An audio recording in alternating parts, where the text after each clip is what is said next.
Good afternoon, one and all.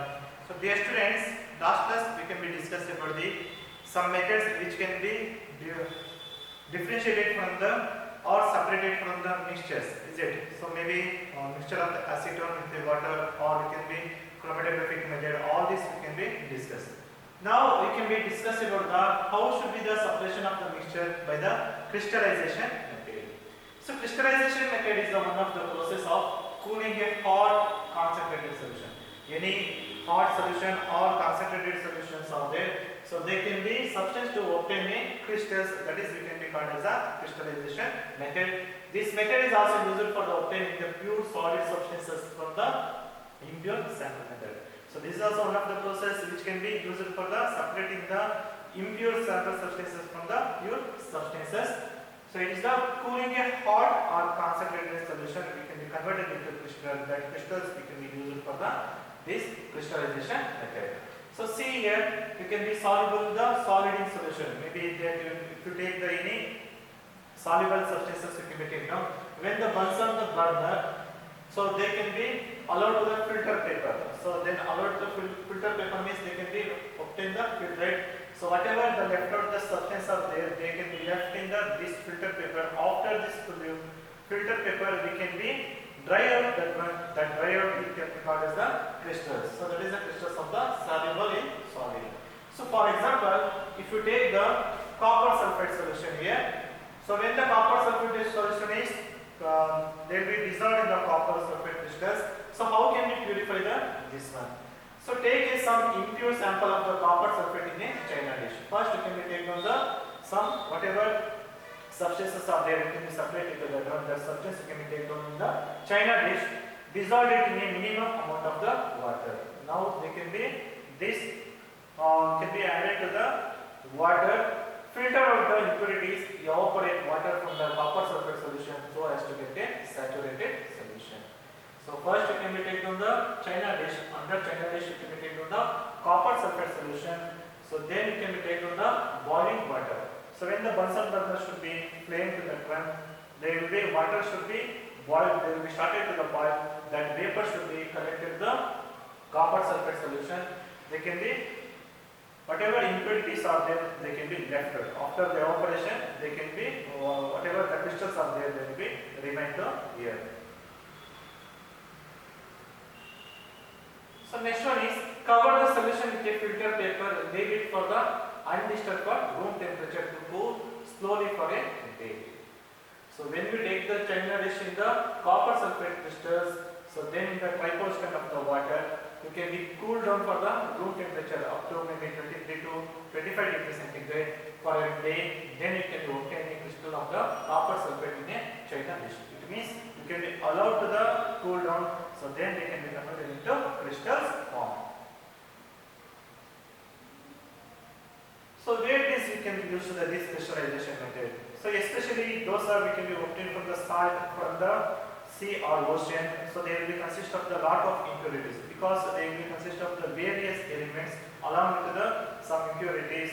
Then we can use it for the this crystallization method. So it is also used for the purify solid. For example, the salt we get from the sea. Water have many impurities in it. Is it? So in the sea or ocean, will be dissolved on many minerals. Hence, the salt is also not a whitish color, it is a impure substances are present. Then we can be easily separated out of this method. So you know that nowadays you cannot be due to the any pure water, is it? So because of the population is population should be explosion, and also when the demand for the drinking water also, so we can need it for the infection free. Hence we can be used for the this separation of the mixture. So in cities, drinking water is also one of the big problem. So the drinking water should be separate from the water works. The water works, the method should be first you can be seen in the sedimentation method. So sedimentation method means so to allow the solid particles, which are the maybe you have to the dam water, or you can be used to the some river water, or you can be used to the some pond, lake water is there. That water can be used for the drinking purpose. We can be used to the some methods. So first method can be called as the sedimentation. So whatever reservoir, either it should be pond, lake, or it can be taken from the river or dam, that water should be generally pass out to the this sedimentation tank to allow the solid particles. So maybe some are the which are the plastic are there, or some of the very solid substances are there. They can be allowed to the dissolve in the allowed to the bottom. That is we can be called as the what? Sedimentation process. So after sedimentation process, so we can be allow the water to another tank. That tank we can be called as the whatever the sedimented particles are there. Sedimented particles means those are the floated in the water. That particles we can be easily picked by the physical method. After that method, it can be used to the sedimented or suspended impurities in the loading tank. So after this one, this water should be allow the filtrate. So here it can be used with the gravels, then sand, then it can be used to the water. So here it can be used to the first, it can be used to the water. After first, you can be seen in the list of filtration tank should be consist of the coarse gravel. So some amount of the stones we can be seen to that one. After second layer we can be seen in the fine sand, then we can be added to the water. So in this method they can be filtered. So water should be filtered about the sand, then they can be go to about to the gravels. After gravels they will be filtered. Or it can be used to the charcoal also. They can be completely filter the water, then we can be used to the bleaching powder, or we can be used to the chlorination method. We can be allowed to the gas such as chlorination. The chlorination means they have to be any microbial organism they can be killed to that one, then we can be used to the river home. So this is the separation of the mixtures in cities and towns. How can be the water should be filtered with the one. So first one is the water is reserved, which are the stored in the water, that can be allowed to the sedimentation tank. After that one, we can be whatever the suspended particles are there, they can be float onto that one. Using the physical method, you can be separated to that one. That water should be allowed to the sand bed and also gravel bed. Then it can be used to the charcoal. After complete, they can be filtered to that one. We can be allowed to the chlorination for that one. Chlorination is helpful for those are the microorganisms are there, they can be completely killed to that one. Then we can be water should be separated in our home by the taps. So these are the some methods you can be seen. So this is the pH of the paper. So chromatographic you can be seen in the different colors. Is it? So that is the chromatographic papers. So see the spot here and also color. So chromatography is a separation of technique used by the separate the different components in a liquid crystal. Especially it will be used in the dyes. So paper chromatography is one of the important chromatographic methods. So paper chromatography is also one of the chromatographic method. So in paper chromatography it uses the paper. So we can use the strip of the paper. That paper should be stationary plants and liquid, solid and mobile. Chroma means color. This technique was first used for the separation of colors. I already told that one. So chromatography means chroma, that means color and pigment which can be separated into that one. That is the method is called chromatography. So see the lab. So we can be used to how can we separate it to that one. So this is the filter paper. So then strip of the paper also can be called to that one. Pencil. So here it can be used to the fountain pen. Then here it can be used to the ink. Dropper we can be told about that one. Then it can be used to the blue ink. So this is the method how can be the identification of the coloring. So this is the technique of the beaker. So first you can take the thin strip of the filter paper.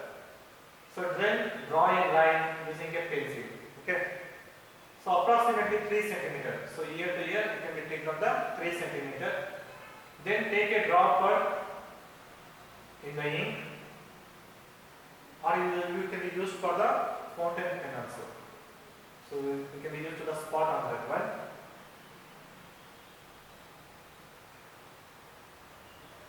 So lower the filter paper into test tube containing water, so the drop of the ink paper is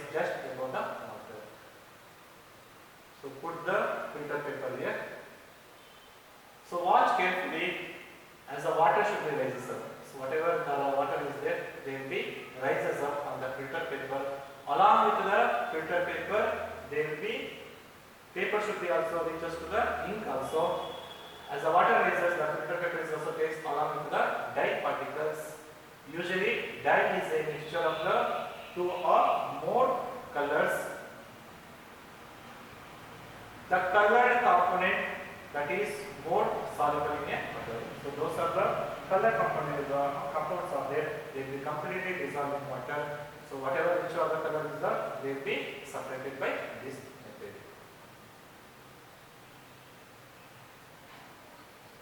So next one is related to these questions. The process used to separate the oil and water. So usually which method can be used for the process of the separating oil and water is distillation, sublimation, separating funnel, chromatography. The correct answer is separating funnel. Is it? Next question. Compound can be purified by. So this method can be used for the usually sublimation method. Is it?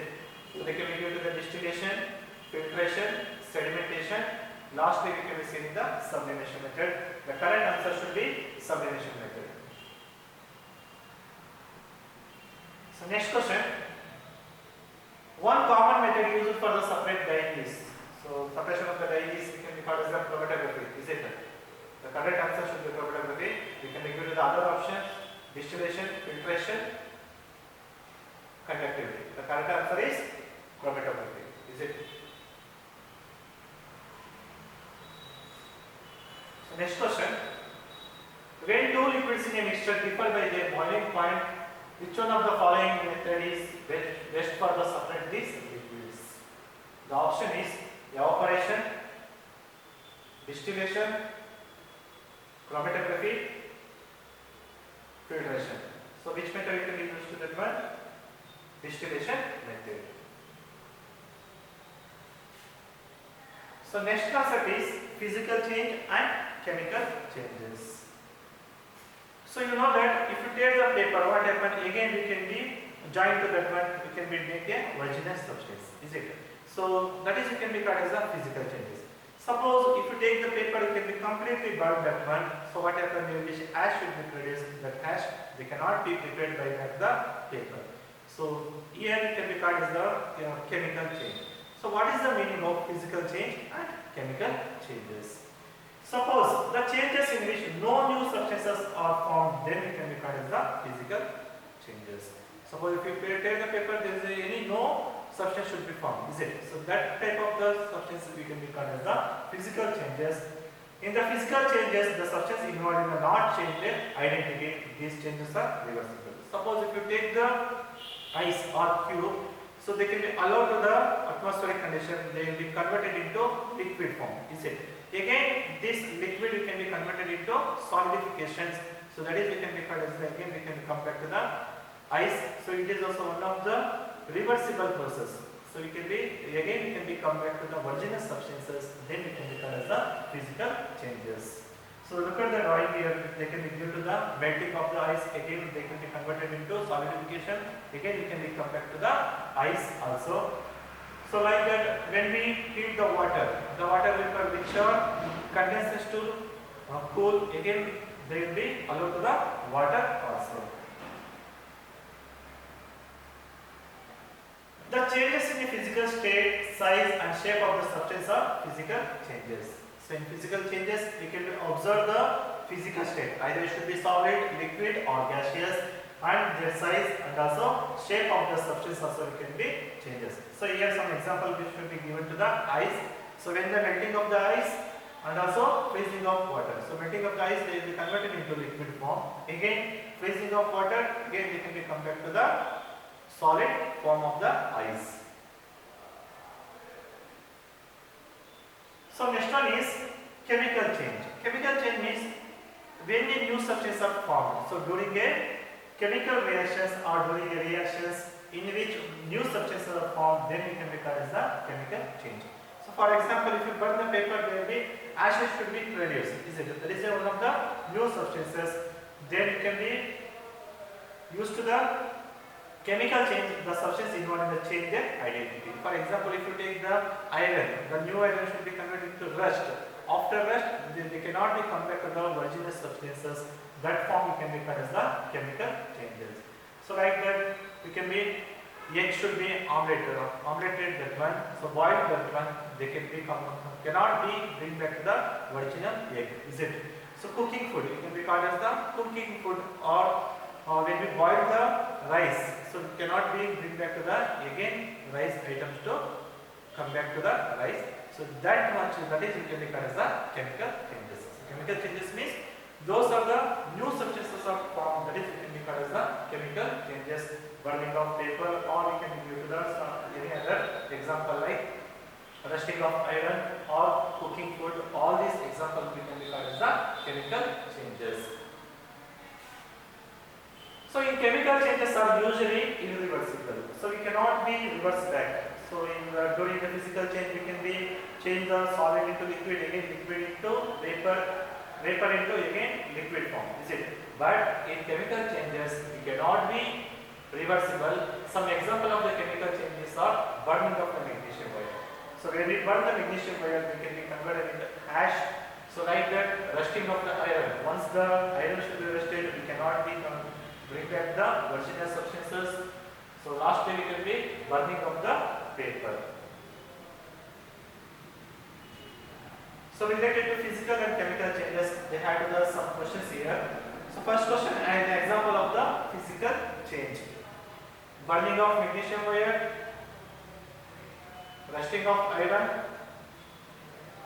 melting of ice, burning of paper. The correct answer is melting of ice. Remaining three are the chemical changes.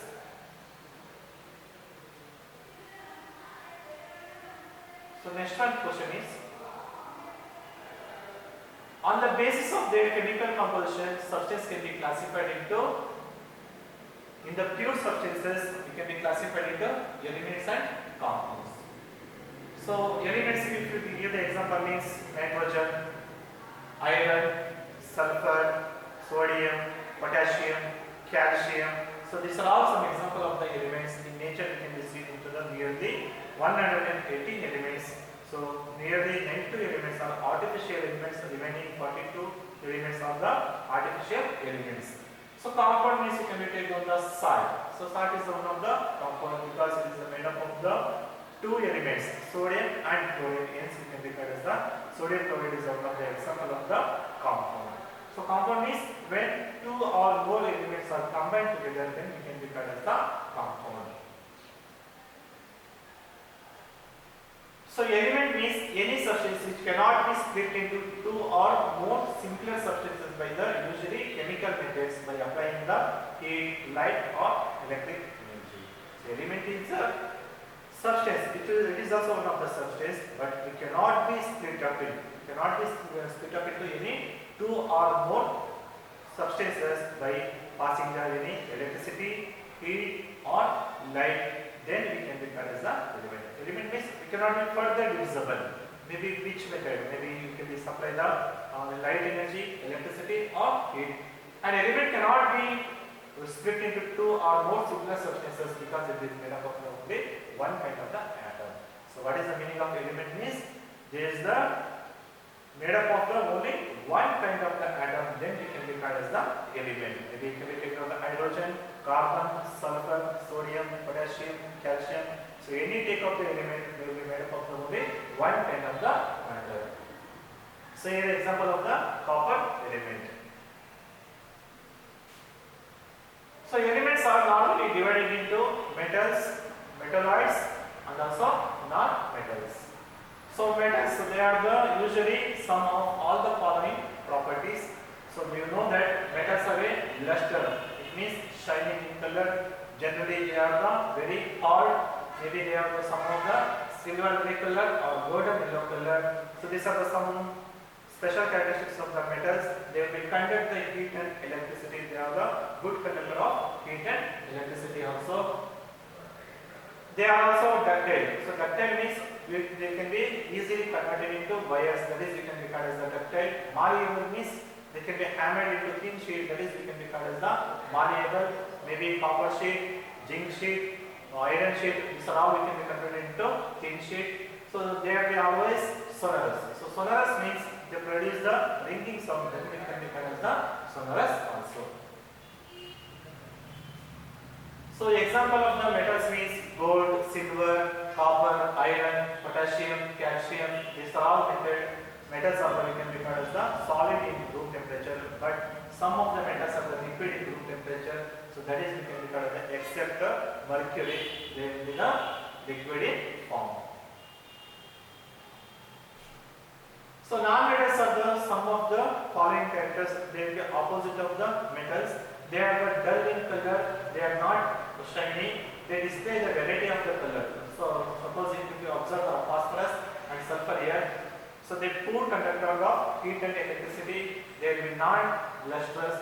They are not sonorous, or they do not have any malleable and ductility.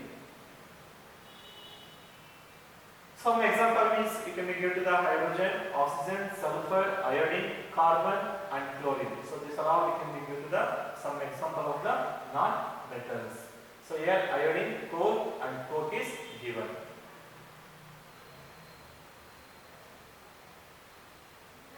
Some elements have the intermediate properties between the metals and the non-metals. Such metals can be called as the what? Non-metalloids. So metalloid means they are the intermediate characters of the between the metals and non-metals. So for example, if we take the silicon, Si, we can write on the Si, germanium we can write on the Ge, then it can be boron, B we can be write down. Next one is compound. Compound means, for example, if we take the sodium chloride. So in sodium chloride means they will be made up of the two metal with a non-metal. Is it? Sodium is one of the metal, chlorine is the non-metal. So that type of the element we can be called as the compound. Here, compound is substance is made up of the two or more elements chemically combined in the fixed proportion of the mass.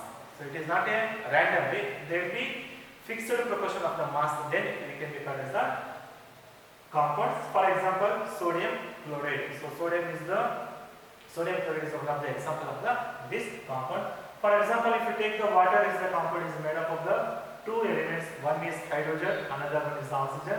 Chemically, they will be combined in the proportion of the 1:8 mass.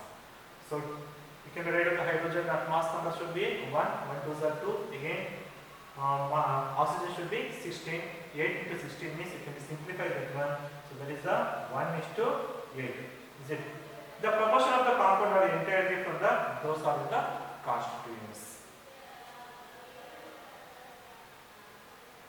So related to that one, we have some questions here. Select the non-metal from the following. Which is the non-metal? We can be as diamond, gold, silver, platinum. So diamond is the one of the non-metal because it is the allotropy of the carbon. So next second question. Which of the following is a compound? Stainless steel, bronzite, graphite, hydrogen sulfide. So hydrogen sulfide is one of the compound. Is it? So these are all we can be called as the alloys. So graphite is also one of the non-metal.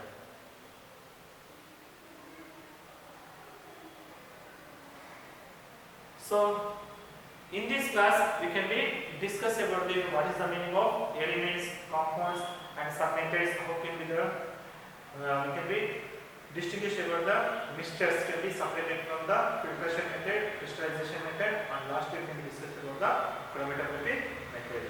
So this is the brief explanation of the purification of the metals and also the purification of the some substances and how can be they will be separated from the one substance to another. So thank you and all.